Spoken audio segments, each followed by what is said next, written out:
ప్రముఖ సినీ దర్శకుడు రామ్ గోపాల్ వర్మకు ఏపీ హైకోర్టులో ఊరట లభించింది. ఆయనపై 6 వారాల పాటు ఎలాంటి చర్యలు తీసుకోవద్దని హైకోర్టు పోలీసులను ఆదేశించింది.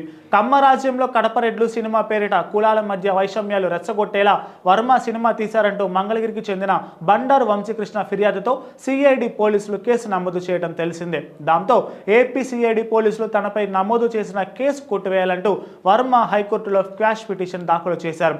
వర్మ పిటిషన్పై ఉన్నత న్యాయస్థానం నేడు విచారణ చేపట్టింది.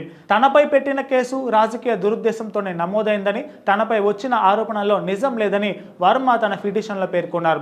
సెన్సార్ బోర్డు సర్టిఫికేట్ ఇచ్చాకే 2019లో తమ చిత్రాన్ని విడుదల చేశామని, కానీ 2024లో దీనిపై కేసు నమోదు చేయడం వెనుక దురుద్దేశాలు ఉన్నాయని ఆయన తెలిపారు.